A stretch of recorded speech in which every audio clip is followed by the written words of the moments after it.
ফোনটা ছিল মিস্টার রায় চৌধুরী। তিনি ছিলেন শহরের সব থেকে বড় বিজনেসম্যান।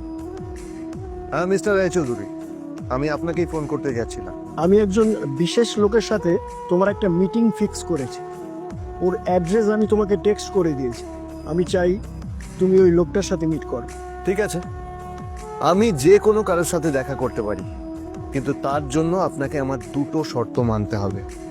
প্রথমটা, আমার জন্য একটা রেয়ার হিরের নেকলেস আপনাকে জোগাড় করে আনতে হবে। আর দ্বিতীয়টা, আমি আপনাকে টেক্সট করছি, এটাও কিন্তু একই রকম জরুরি। এই দুটো কাজ আপনাকে যত তাড়াতাড়ি সম্ভব করে ফেলতে হবে আমার জন্য, ঠিক আছে?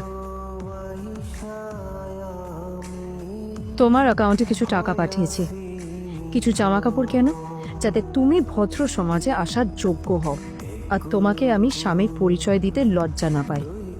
তোমার কারণে আমার পরিবার লজ্জা পাবে, আমি সেটা চাই না। যখনই দেখি তখনই তুমি ভিকিরির মতো ছেঁড়া ফাটা জামা কাপড় পরে থাকো। আসলে আদ্রিতার বাড়িতে আজ ফ্যামিলি ডিনার পার্টি ছিল, আর শেষবার নীলের জন্য ওকে অনেক ঝামেলা পোহাতে হয়েছিল। মেসেজ পড়ে নীল ফোনটা নিজের পকেটে রেখে রাস্তার ধারে গিয়ে একটা ট্যাক্সি থামানোর জন্য হাত বাড়িয়ে দিল। নীল ট্যাক্সি ধরে গোল্ডেন সিট গ্রাজুয়েশনের পর এত বছরে এই প্রথম নীল তার কোন কলেজ বা স্কুলের রিইউনিয়নে যাচ্ছে। এতগুলো বছরে নীল তার কোনো বন্ধুর সাথেই দেখা করেনি।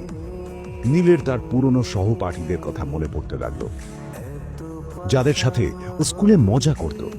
আজ আবার ওদের সকলের সাথে নীলের দেখা হবে।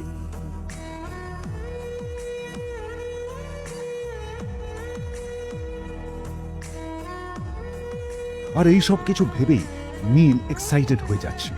আটকে দিল। কোথায় যাচ্ছিস শালা ভিকিরি? না না দাদা, আপনি আমাকে ভুল বুঝছেন। আসলে আমাকে ইনভাইট করা হয়েছে, আমি এই হোটেলেই এসেছি। শালা মিথ্যে কথা বলার জায়গা পাস না, হ্যাঁ? মিথ্যে কথা বলার আগে নিজের চেহারাটা তো দেখতিস। এটা একটা প্রাইম হোটেল, বুঝেছিস? এখানে সব শহরের বড় বড় লোকেরা তাদের বড় বড় গাড়ি নিয়ে আসে। তাহলে তোর মতো একটা ভিকিরি একটা ফ্যাট প্যাটে হাওয়া বের করা বাইক নিয়ে চলে আসছিস, আর আমি তোকে ঢুকতে দেবো? না দাদা, ইনভাইট চল আমাকে একবার ঢুকতে দিন আমাকে। নীল পড়ে যেতেই একটা দামি গাড়ি ওখানে এসে দাঁড়ালো। এই গাড়িটি আর অন্য কারো নয়, হোটেল প্রাইমের মালিক মিস্টার খান্নার ছিল। কি হচ্ছে কি এটা? হোটেলের গেটের সামনে এসব এসব ক্যাশ চলছে এখানে। হোটেলের বদনাম হবে না এতে? স্যার দেখুন না, এই যে ভিকিরিটা হোটেলে ঢুকতে যাচ্ছে, এই বারণ করছে, শুনছে না স্যার? ছাড়া আপনি কি করতে আছেন? কে, কি হয়েছে দেখি দেখি কে? মিস্টার খান্না তার চশমা খুলে নীলের দিকে দেখলেন, আর ওনার মুখটা হাঁ হয়ে গেল।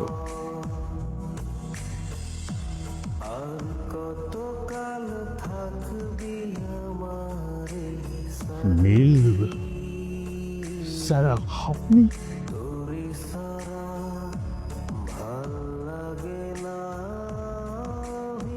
Extremely sorry sir. Sir sir, আপনি একটা ইনফর্ম করেননি কেন আমাকে? আপনি আসবেন জানলে তো আমি নিজে রিসিভ করতে আসতাম আপনাকে।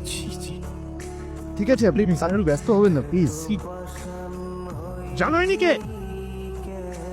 নিজের বসকে এভাবে একজন ভিখারিকে হাতে পায়ে ধরতে দেখে গার্ড দিয়েও অবাক হয়ে গেল। আরে sir, sorry sir, extremely sorry, আপনি আমার সঙ্গে আসুন। সরি স্যার, সরি, ভুল হয়ে গেছে স্যার। সালাম স্যার। নীল কি তবে সত্যিই একজন খুব বড় লোক কেউ?